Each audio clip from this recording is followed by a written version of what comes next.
What's up, everybody? Welcome to my first NBA Power Rankings. If you guys saw, I put out an article a few weeks ago with me predicting the power rankings for the NBA teams. And today I'm going to be going through slowly, one team at a time, and saying how they've gone 2 weeks into the season. So I plan on doing this every week. But this week, I just took the first 2 weeks so I could see a little bit bigger of a sample size. But this will be a weekly thing. I'm uploading it Monday on my YouTube, and then also there will be a podcast version of it. Just have a little less detail in it. But yeah, here we go.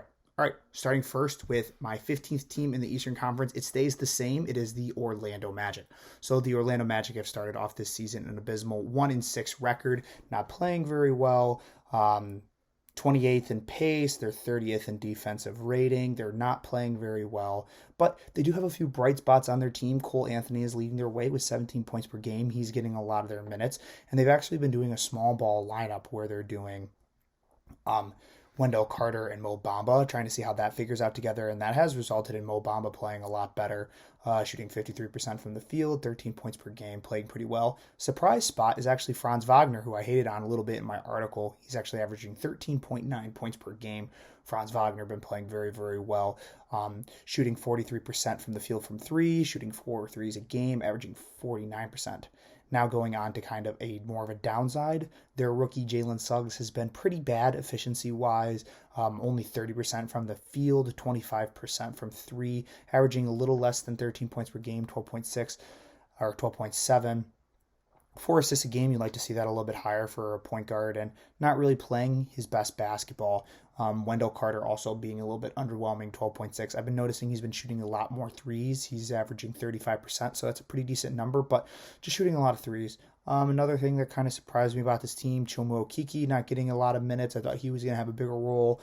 Still haven't seen Jonathan Isaac yet or Markelle Fultz, so this team could look a little bit better in a couple of weeks, but right now they are not looking the best. Currently 1-6, they stay at 15th in the power ranking. They've been underwhelming so far. Coming in at the number 14 spot, we have the Detroit Pistons. I had them at 13. They're down one spot from 13 to 14.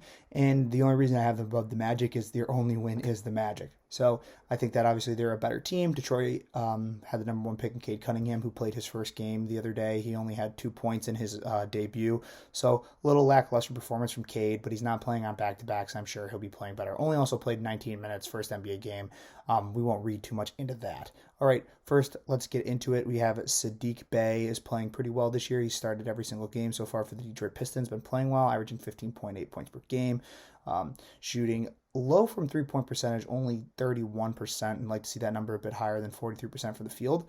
The same thing can be said about Jeremy Grant, who's also been pretty bad so far this year. 25% from three, 35% from the field, attempting 52 or 15 shots a game, only averaging 16. He was around a 20 point per game scorer last year, and he's around 4 points worse, which is kind of underwhelming. Kelly Olynyk's actually been one of the bright spots on the team, a very nice piece off the bench, averaging 13.7 points off the bench. Killian Hayes averaging around 5.3 points per game. He's been more aggressive. He's been averaging around 4 free throws a half the first part of the year, so I could see him being a bit better as the season goes on. They've also been upping his minutes. He wasn't playing as much minutes as I would have liked to see from Killian in the first couple of games, but he's been closer to 30 in their last few. Josh Jackson's been really nice off the bench, averaging 10.2 points per game. And Isaiah Stewart only averaging 22 minutes a game. Would like to see a little bit more from Isaiah Stewart, averaging 10 points a game, 57% from the field, 20% from three. He has been shooting a little bit more threes. We could lower that number a little bit. He's maybe won a game if he's wide open. Don't see where that's a very good three-point shot. So this Pistons teams will get better when Cade Cunningham starts to play more games. I think you'll be able to see him pretty much almost every single game now, slowly working him more and more into the rotation. But exciting time to be a Pistons fan. You'll see more Cade pretty soon. Down 3 spots from my original ranking. My 13th rated team is actually the Indiana Pacers. So the Pacers, I had them previously ranked at 10 at the last play-in team, but now I have them all the way down to 13 after starting 1-6. This team, I think, is on the verge of blowing up and trading away a lot of their key pieces. We've seen them really struggle out of the gate, not playing very well.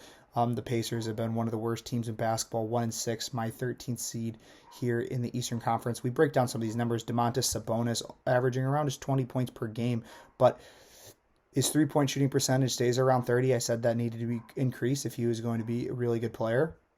And that continues to, not be as high as you'd like to be. 58% from the field. Domantas Sabonis still a bright spot on this team, playing really well. Malcolm Brogdon, who has missed a couple of games, 2 of their games, averaging 23 points per game. So a really good start to the year for Malcolm Brogdon, but he is shooting 28% from the three. He's an abysmal three-point shooter, doesn't add much spacing, which does get into my one good bright spot for this team, which has been Chris Duarte, the rookie, starting a lot of the games, averaging 35 minutes per game, 17 points per game as well. A strong candidate for Rookie of the Year, but just on a very, very bad team. Chris Duarte looks like the most NBA-ready player that the Pacers have right now, or rookie in the NBA. Sorry, the Miles Turner experiment has been going well, 12 points per game, averaging 33% from the field from 3. Karis LeVert's only played in 1 game. He averaged 15.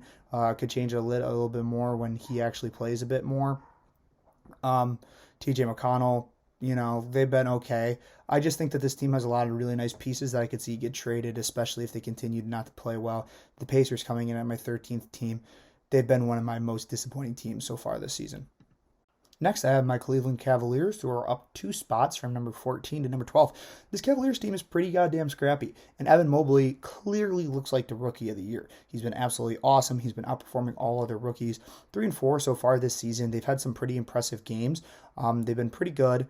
Not much to complain about, but they just are a scrappy team. I think that they're young. I think that they're going to make mistakes, but they're really scrappy. They have a really even spread out scoring, and they've been playing really, really well. So starting with Mobley, averaging 13.4 points per game, really effective there. He's been averaging 7.6 rebounds a game, 2.3 assists, 1 steal, almost a little over a block and a half a night, and then only 1.1 turnovers, averaging 1.7 offensive rebounds as well, keeping possessions alive. So he's been really good. And then the counter to that is Darius Garland, whose three-point shooting does need to improve, only shooting 33%, but averaging 13.4 points per game. His assists all the way up to 8.2 assists a game. So he's been flowing really well in that offense, doing a really, really good job. Lauri Markkanen's actually been a pretty nice surprise so far off the bench. His three-point shooting, I did watch the game against the Lakers the other night where the Cavaliers did kind of blow that one. And Markkanen did take a lot of bad threes. He's averaging 6 3-pointers attempted a game. He needs to probably cut that down closer to 4, only averaging 28% from the 3. So that number does need to go down. And then only 35% from the field. Terribly inefficient player, Lauri Markkanen. But is a nice bench piece, but I don't understand why he's starting 100%. Jarrett Allen, I told everybody that I really liked this move. He's averaging around 9 rebounds a game, almost a block a game. 11.7 points per game, which you basically need from your center. Doesn't shoot 3, shoots 74%, just dunks and runs and blocks. Been doing a good job. Closing in on Colin Sexton, their leading scorer, 17.3 points per game, playing pretty decently, 25% from the 3. This team's actually really poor 3-point shooting. They are, for 3-point efficiency, they are 20th in the NBA. So they are in the bottom half of the league. Their 3-point shooting does need to improve, and this team's going to keep playing well. Isaac Okoro, he hasn't started a single game. He's only played in 4, so he's been missing a couple of games. Would like to see more from him. Maybe he's not starting because he's been kind of injured. Kevin Love averaging around 10 points a game off the bench. And then Ricky Rubio averaging 14. So Ricky Rubio actually getting a lot of love off the bench. So this team's been a surprise to me so far. They've been close with every team they've played so far this year. And I think that's going to continue. I think the Cavaliers will be a scrappy team. I don't think they'll make the playoffs, but they will be a team that can catch some really good teams on some off nights. So Cavaliers all the way up to number 12 for me this week in the power ranking. Next, I have the number 11 team, which is the Boston Celtics. I originally had them slotted at 9. I have them down 2 spots now to 11. They've struggled so far out of the gate this year. They're 2-4, and I predicted they'd have a down year, a little bit of a slump year, and I'm not surprised by it. I thought that they had 2 major players, and after that, they were going to really struggle. Jaylen Brown actually averaging 26.4 points per game, averaging 32% from the 3, 48% from the field. He's been pretty efficient. Would like to see the 3-point number higher, but he is averaging his record high 7.4 threes a game. I do see that number going down. He's had some awesome games. He was the reason why they were close in that Knicks game early in the year. I think that this team will probably be around the play-in, but they're going to be disappointing this year. I just think that they have added some depth, but it's not good depth. I don't like Josh Richardson. I don't like Al Horford. Grant Williams plays a lot of minutes for their team, and I don't think he's close to an NBA caliber player. He might be close to being a 10th man on a team, but he's like the 6th one on this team. So that's a big red flag for me. Also, Marcus Smart only averaging 7.4 points a game. He's been missing some time. Same with Jaylen Brown. So and he's been shooting awful from the field. Jaylen Brown, 25% from the field, attempting 9 shots a game, 30% from the three. So 23%. I apologize. So they've been playing really poor. Moving on to Dennis Schroeder, who's averaging around 14 points per game. He's been okay for them. He's all right, but he's a bad three-point shooter. 35%, actually pretty high for Dennis Schroeder. 43% true efficiency. And yeah, he hasn't been playing the best that he can. And he needs to step up. For this team to truly make the playoffs and not have to be a play-in team, you're going to have Jason Tatum have closer to 30, and he's only averaging 26.8 points per game. He's also only attempting 5 free throws a game. That number does need to increase for them. He is their star player. Robert Williams, he's finally getting starter minutes. He's showing it, averaging 10 a game, 9 rebounds a game, 3.2 blocks per game for Time Lord. He's a defensive monster. That's why you put him out there. Doesn't shoot threes, 72% from the field, averaging 33 minutes a game. Really like this Robert Williams, big bright spot on this team. Peyton Pritchard hardly not getting the same amount of minutes he got last year, only averaging 15 a game, not getting as much buzz, along with Aaron Nesmith, who's only played 3 games so far, 9 minutes. I thought this was going to be a big year out of him. Instead, we're seeing a lot more Grant Williams, who's averaging a little less than 10, averaging 22 minutes per game. Al Horford averaging 30 minutes a game as well is a bit high. And they're really pushing the whole Romeo Langford narrative, trying to see if this is going to work with Romeo Langford. It's not so far. This Celtics team's been pretty underwhelming, another underwhelming candidate, but I think they'll make the play-in, but it's going to be a struggle, and you're going to have an awesome Jason Tatum year. Originally, I had the Toronto Raptors as the 8 seed. I currently have them as a 10, so I still have them as a play-in team. I have the Celtics, the last team looking in from outside the picture. But I do like what this Toronto Raptors team is doing. Scotty Barnes is also a candidate, I think, for Rookie of the Year. He's been playing really well, but he did dislocate a finger. He's going to be missing some time, and we still haven't seen a lot or anything from Pascal Siakam, who's also been struggling so far this year. Or he hasn't even played. So the team could increase or could be better there. Fred VanVleet having to be their number 1 scoring option, averaging around 17 a game. And then also OG Anunoby, who might be most improved player, playing really well, 35% from 3, 38% from the field. 2-point shooting, field goal percentage of 41%. Averaging 18 points per game, 5 rebounds, 3 assists, 1.7 steals. An absolute defensive monster, and he plays well on offense as well. They're do-it-all guy. Scotty Barnes has been playing well, 18.1, 8 rebounds a game, 2 assists, 1 steal, 1 block. 2.4 turnovers are a bit high. They need to turn it down, but they are entrusting him doing a lot of ball handling. So I do like what the Raptors have been doing so far. They've been playing Precious Achiuwa as their starting center, which I absolutely love, 9.1 points per game. He does need to increase his field goal shooting percentage, currently at 31%. Taking a little too many threes for my liking, only 20%, taking around 1.5 a game. Maybe 1 if you're wide open. Kind of feel the same way about Isaiah Stewart, where if you're wide open, take him. Averaging 8.6 rebounds per game, 2 of them being offensive rebounds, an assist, a steal, low on blocks. It's a small ball center, so you're not going to get a whole lot of blocks from him, but he does get the job done. Super feisty guy. Gary Trent Jr. getting the love that I think he deserves, averaging 13.6 per game, 35% from 3. Everybody this year in the NBA has been struggling for 3, so that does need to increase. They are 27th in field goal shooting percentage. They win ugly a lot of the time. Their offensive rating is 15th. Defensive rating is 7th. They just play really hard. They play really slow, grinded out basketball, kind of the Nick Nurse way that he learned with Spurs. Spurs-like, but yeah. I like them so far. The rotation will be better once they get Pascal Siakam in. I think they have some nice bench pieces. Kem Birch, Goran Dragic, Svi Mykhailiuk, Chris Boucher.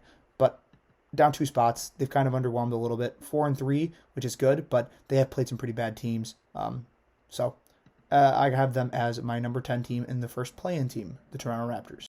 My first drastic change so far in this is down 4 spots and my current number 9 seed in the Eastern Conference, the Atlanta Hawks. Yes, they made the Eastern Conference Finals last year. Yes, I think that this is a little bit of a fluke to start the season, but they are struggling, and it's a lot of the guys surrounding Trey and John Collins that have really been struggling out of the gates. So the team is 3-3. They haven't been playing the best basketball. They've been 26th in pace. I'd like to see them pick it up a little bit. And they're also 29th in free throws and 29th in field goal attempted rate. Usually this team's a little bit more fast. They like to play faster. So that needs to increase for me. I think they need to get up and down the floor a bit quicker. Trae Young averaging 10 assists per game has been really nice, but only 29% from the three. I expect that to increase for Trae. He's only averaging 22, which is on the lower side for Trae Young, so that will increase. Averaging 20 shots per game, just not getting the three-pointers to fall, shooting well from the two with 47%. It's just those three balls that are killing him a little bit. John Collins been playing well so far this year, 16 points per game, almost 10 rebounds a game. Playing really, really well, showing why he deserves the contract he got. Bogdanovic, 11 points per game. That's been a bit low for Bogdan. That needs to increase. 40% from the three has been awesome. And yeah, 2.2 assists, but he has been struggling so far scoring the basketball, only attempting 9 shots a game. I think that needs to be closer around 12, 13. I think he's probably their third best scoring option. Just try to give him the ball a little bit more. DeAndre Hunter has been good so far in his return, 35% from the three, 10 assists a game, averaging just really decent numbers. Would like to see a little bit higher. John Collins does need to improve on his free throws, shooting 43%. So that is one of the things. He's also only attempting 1.2 free throws. Get to the line more, John. You score a lot at the rim. I'd expect more free throws for John Collins. Cam Reddish has been a nice spot off the bench, averaging 16 points per game, 43% from three, field goal shooting percentage of 46%. Really, really nice for him. Not really looking to pass the ball a whole lot. Less than assist a game, less than a steal a game.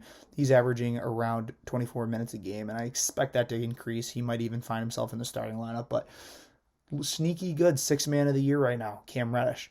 One spot that has been underwhelming so far, Clint Capella, only 8.8 points per game. I think last year he averaged closer to 15. 7.8 shots per game. 51% for a center is actually really, really low. We'd like to see a lot higher, especially from a guy who doesn't really shoot shots outside of the paint. So that could be one of the reasons. Jalen Johnson only playing 4 minutes a game. Like to see that increase. Gallinari's been hurt a little bit, only averaging 6.3. He's been struggling. It'll turn around for the Hawks. They're just off to a slow start. We'll see where they are next week. On to my number 8 seed and the team that's impressed me the most, the team that I had at 12th starting the year, now at number 8, is the Washington Wizards. This team's been pleasantly surprising. I didn't think that their depth that they had on this roster would really affect it that much, and they've been playing awesome. 5-1 so far this year. The reason I have them at 8th is I expect this to go down, and I don't think that these players will keep up what they're doing, but they've been playing really well. I could see them clearly making the playoffs right now. Bradley Beal has been playing really, really well. 24 points per game. His three-point shooting number, 21%. Bradley Beal only averaging 1.6 attempts from three, so I'd like to see that higher, but also really struggling from three as well. 42% from 2-point field goals. So besides that, playing well. Averaging 4.8 assists, looking to be a little bit more of a passer, 6 rebounds. So he's been doing really well. On to my another really, really bright spot, Kyle Kuzma averaging 11.5 8 rebounds per game, 1.7 assists, 1.2 steals, still averaging 2 turnovers, a bit high, but 15 points per game for Kyle Kuzma has been really nice. He's shooting 32% from 3. That needs to be higher, but he is only attempting 2 threes a game, and I expected him to be shooting more. So, good from him. Kentavious Caldwell-Pope doing Kentavious Caldwell-Pope things, just doing a great 3-and-D, 46% from 3, leading the team. It's been really, really nice. Montrezl Harrell's been a bright spot, 19.3 points per game. It's been an awesome starter for them. Or actually, he comes off the bench. He's a 6th man, but he does start some games when Gafford doesn't play, and Gafford has been out recently, so he has been starting. Spencer Dinwiddie averaging 19 a game, 5.4 assists, 4.6 rebounds. He's actually shooting 40% from 3, which has been impressive for Spencer Dinwiddie, a guy not really known for his 3-point shooting ability, playing really nice. I think that the Washington Wizards have played some bad teams, but they've been playing really, really well so far. Absolutely awesome for the Washington Wizards. And yeah, just like some of their numbers, they're 16th in pace. They go to the free throw line the second most in the NBA. They're not the best 3-point shooting team, but they are really efficient. 4th in turnover percentage, which is good. They average 18th in raw offensive rebounding. So this team's been doing absolutely awesome. They've been really, really impressive so far. And yeah, just impressed by the Washington Wizards and their depth. That's why they're my biggest jump up from the 12th seed now to the 8th seed. Let's go, Wizards. Good job. My next big jump up is from a team I didn't even have in the play-in, now to almost getting a bye, and that is the Charlotte Hornets, who've been absolutely awesome, overperforming. Same with Miles Bridges. Like, where does this come from? 30-point games. absolutely awesome. The Hornets go all the way from my 11 seed to now my 7 seed with a 5-2 record. They've been playing really, really well. Miles Bridges averaging 24 points per game, and I will note that will decrease now that Terry Rozier is back and taking a lot of more shots. But Miles 37% from the field, 50% from field goals, 61% when it's a 2-point field goal, 7 rebounds, 2.7 assists, 1.6 steals, 0.7 blocks. Miles Bridges has been a huge bright spot. He's going to be up there for most improved player so far. It's awesome to see for Miles Bridges, and I'm really excited for him. Gordon Hayward, would like to see him averaging closer to 20 points per game, currently at 18, been shooting well from 3 at 50%. Just a really, really efficient player, only averaging 2.9 free throws a game, would like to see that closer to 5. So Gordon, get to the line more. Kelly Oubre, who's been starting / off the bench now that Terry Rozier is back, averaging 16.3 points per game, playing really well, almost 40% from the 3, which is a lot better than what we saw last year with the Warriors when he was shooting abysmal. I think he started like 0 for 22, but he's playing a lot better. LaMelo Ball, breakout player, 18.7 points per game. He was doing really, really good last year with the Hornets, and he's continuing that, averaging 42% from 3, which is really good too. Averaging 17 shots a game. He's playing well, and it's going to keep on getting better for LaMelo, who I think is an all-time great visionary player. He's really, really good with passing the ball, averaging 6.1 assists a game and only 2 turnovers, a 3-to-1 ratio. Pretty good in the NBA. Mason Plumlee, 7.3. He starts, but he doesn't play too much, 28 minutes a game. They go with a small ball lineup a lot. Terry Rozier backs only played 2 games. 10 points. That will increase from him. Cody Martin, PJ Washington, Ish Smith, Jaden McDaniels. A lot of those guys play.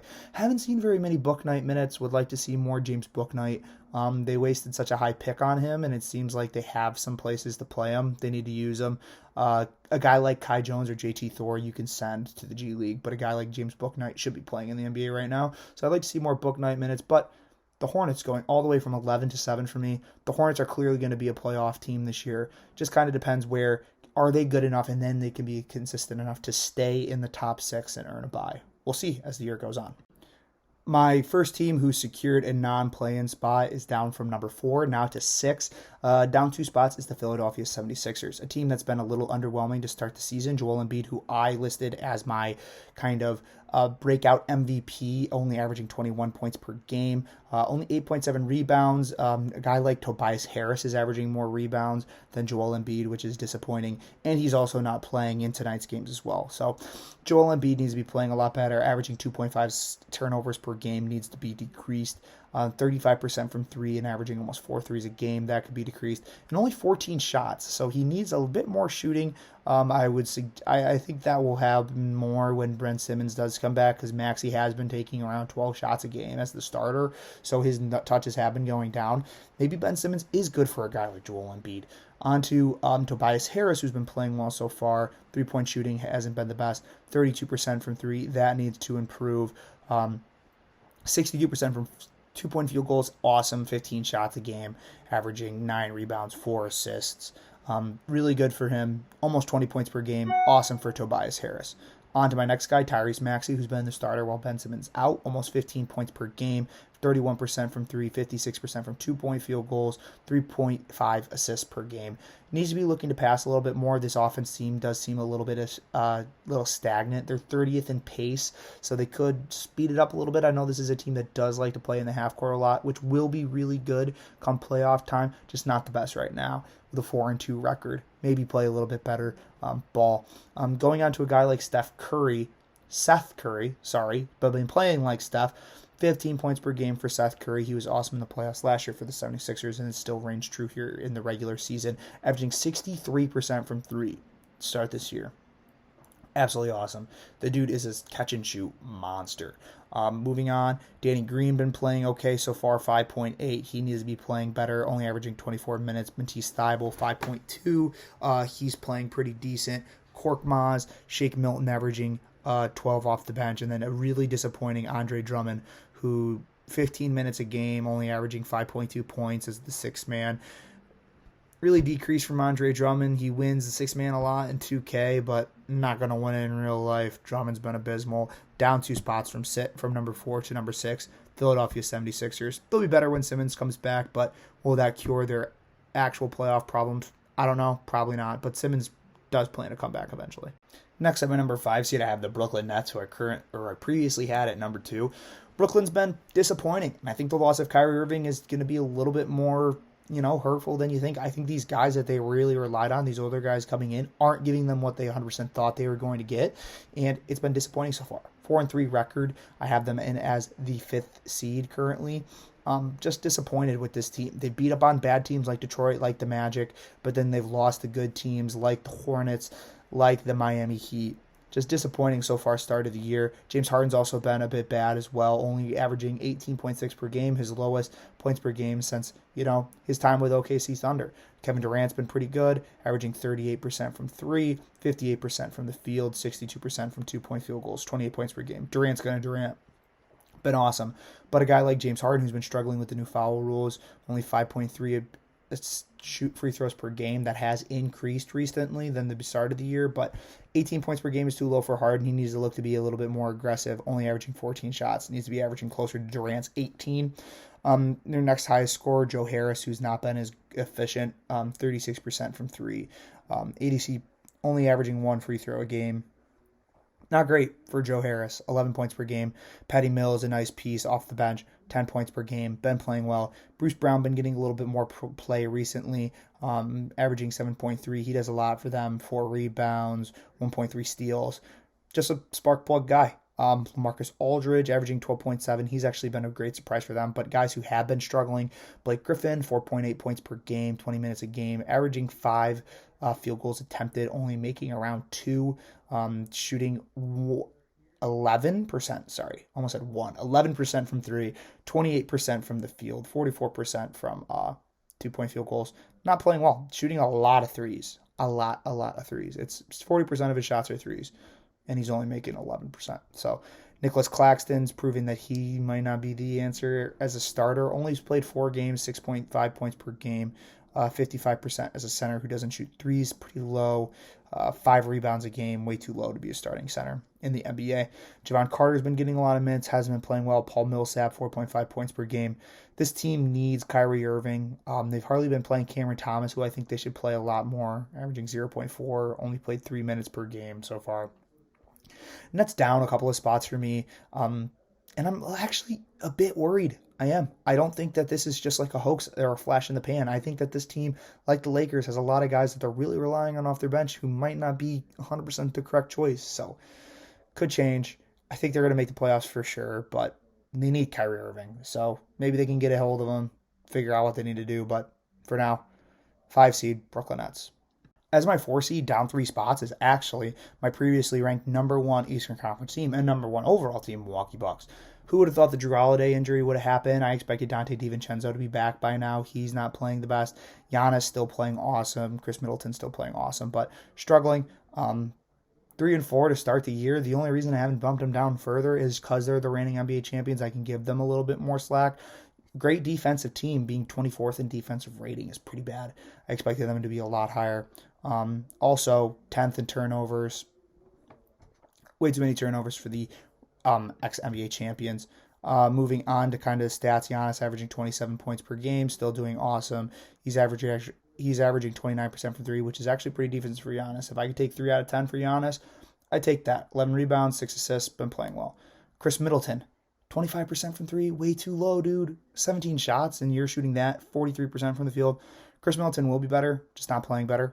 Their third highest scorer has been Drew Holiday, who's only played 2 games. Right now, their third highest scorer has been Grayson Allen, averaging 11 shots per game, 37% from 3. Actually, surprisingly decent for Grayson Allen, but that's not a winning recipe. That's like your 3rd leading scorer. Pat Connaughton being your 4th leading scorer, struggling.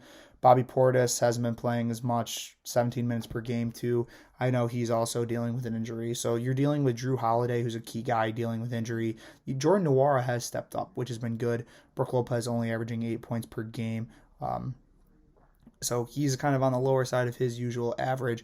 George Hill, a nice bench piece, but still struggling a bit.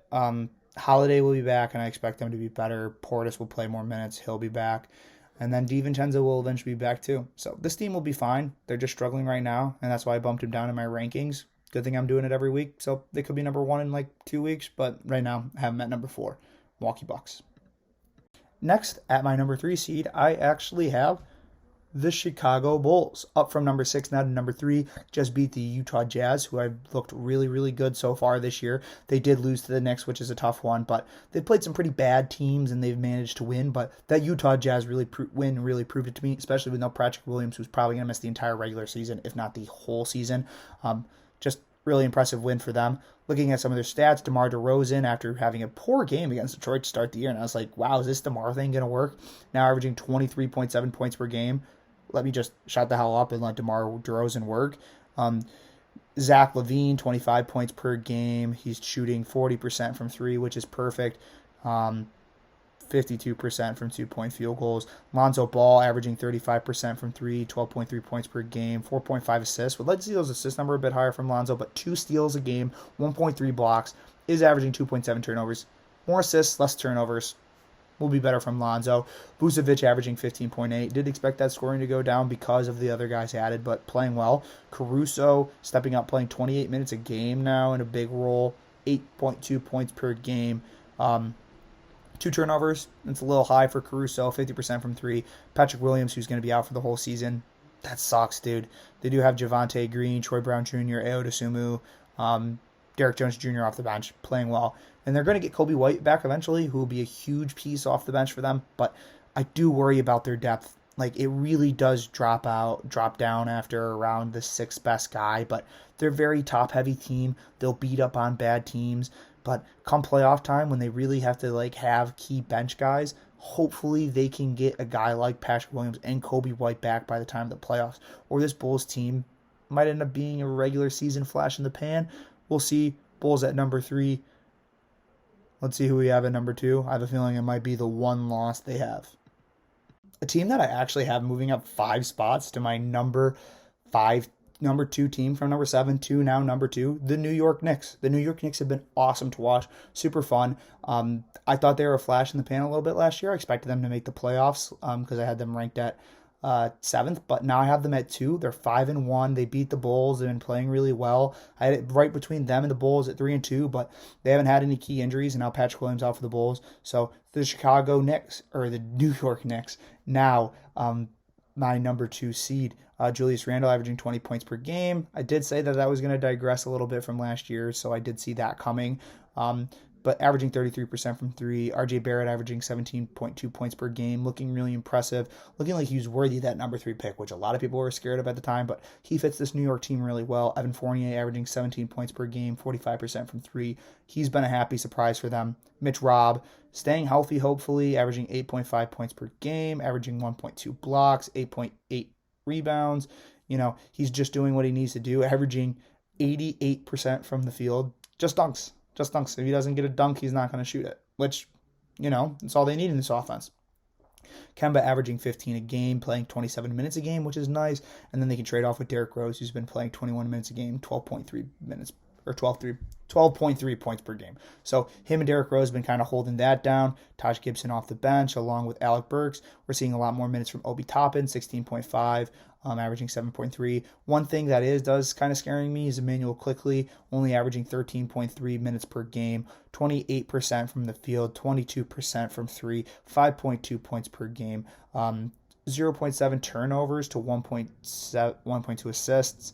So that does make me nervous as far as that, but I'm sure it'll be all right. Just a little bit anxious about that for Emmanuel Quickley. Besides that, Knicks playing awesome, super deep team, doing really well.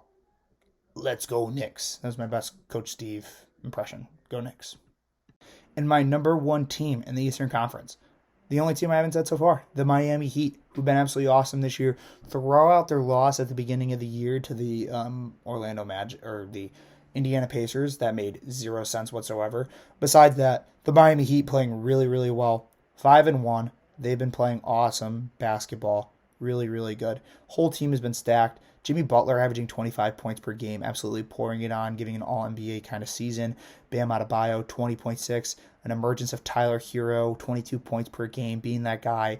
Definitely a 6-man contender, averaging 22 points per game, 35% from 3, 45% from the field, 50% from field goals, averaging 6.7 rebounds, 4.5 assists. Tyler Hero, really well, 2.8 assists. Let's cut down on the turnovers, but he is a main ball handler. Kyle Lowry with only 8.4 points per game, averaging 9 shots attempted. That will increase. He's shooting poor from the field, 27% from 3, 33% overall. That'll increase. Duncan Robinson, 10.5 points per game, 32% from 3. That will increase as well, attempting 8 threes a game, only making around 2.8. That should be better from him. It will increase eventually. Moving on, PJ Tucker. Sorry for the weird pause. PJ Tucker, 5 points per game, just being a grind error. Markieff Morris, he's been playing well. Max Strus has actually been getting a lot of play time at the end of games, 6 points per game. Dwayne Dedmon, Caleb Martin, Gabe Vincent, just a deep team. And then obviously Udonis Haslem, who barely gets his play, but has been there for a billion years. Miami Heat, number 1 team in the East, the deepest team in the East by far. Just a lot of guys who can play. I trust them to at least go 8 deep right now, and they're just a really good team. I like the Miami Heat. They're my number 1 team, and Jimmy Butler has probably been close to maybe my MVP leader so far this year, which is a bold prediction to say, but been playing really well. So Heat, my number 1 seed. That's my Eastern Conference. Stay tuned for the Western Conference.